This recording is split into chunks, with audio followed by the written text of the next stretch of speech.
Listen, that looked pretty darn scary, Dominic. I mean, what happened? Was anybody hurt? No one was hurt. The elephant is fine and doing his thing, but we were in a situation where we were lucky enough to witness emergency surgery on this elephant. It had been shot with a poacher's arrow, and we went with this vet, and they tranquilized it, and they did this amazing piece of surgery in the field on it.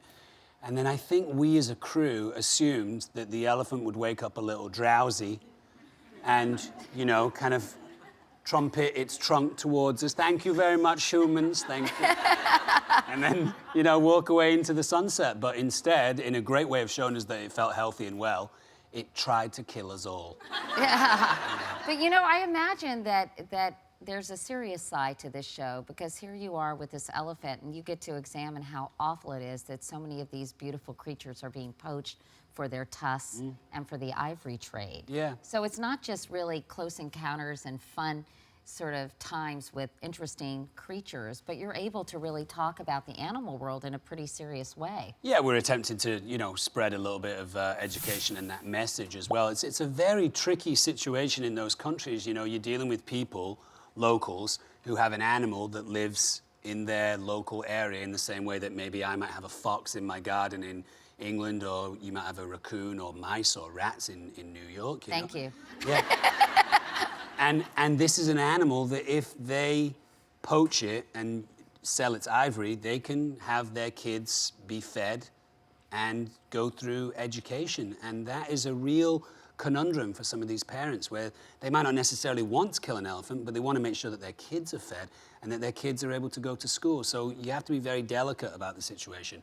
Obviously, saving the elephant was the paramount thing for us, and that's what we were able to do. So tell me why you wanted to do a show like this. I'm just obsessed with animals. I grew up in a family with a biology teacher, father, and a nurse mom, and some of my earliest memories were just catching weird animals that were not rejected by my parents. It was something that was applauded. You know, I was catching lizards and snakes when I was a kid, and my mum and dad thought that was cool. I kept ant farms when I was a kid. I had snails and slugs and bees and wasps in my pencil case at school. And so if they asked me a question I couldn't understand, I'd just open up my pencil case.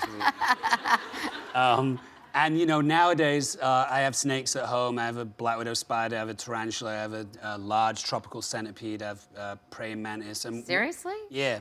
And, you know, I love dogs and cats and horses and guinea pigs too, but I also say these animals can be pets and they can be interesting, and we can learn that, you know, all the animals on our planet are significant and important and amazing. It's not just the fluffy, cute, cuddly ones. I understand you even have a spider named after you, right? Yeah, is it a new species that you kind of helped discover? Is that right? I was in Laos looking for the world's largest spider in terms of span. Yeah, it's called the giant huntsman spider.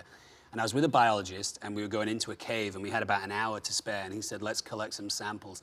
And if we find a spider that happens to be a new species, which is a very slim chance, you can name it. Because as a biologist, you're not allowed to name anything after yourself. You have to name it after someone else. Ah. Yeah, it's a faux pas to do that, which is French. Hello. So a couple of months later, he emailed me and he said, one of those spiders was indeed a new species. What do you want to name it? And I said, let's name it the Monaghan spider. So, oh, that's so isn't that great. cool? So are you ever nervous? Because, I mean, a lot of these creatures, not just that charging elephant, but probably on a regular basis, they're pretty scary creatures. Do you ever get uncomfortable? Well, we work with, this is the giant spitting cobra, the largest spitting cobra in the world.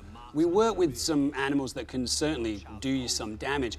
I don't think that nerves necessarily help me in this situation, because they pull you out of the space that you're in. My adrenaline goes up, and if you can see in this scene, you know, I sweat quite a lot because I'm excited. But I sweat around beautiful women as well, so it's not that much of a nightmare. Aren't you sweating today? I am. My back is covered in sweat, Katie. Sure. You know, so I'm careful and I'm responsible, but also on a show like this, what you need to show an audience is you can spend time with dangerous animals and you don't necessarily come away with lost limbs, you know? You just have to be respectful of them.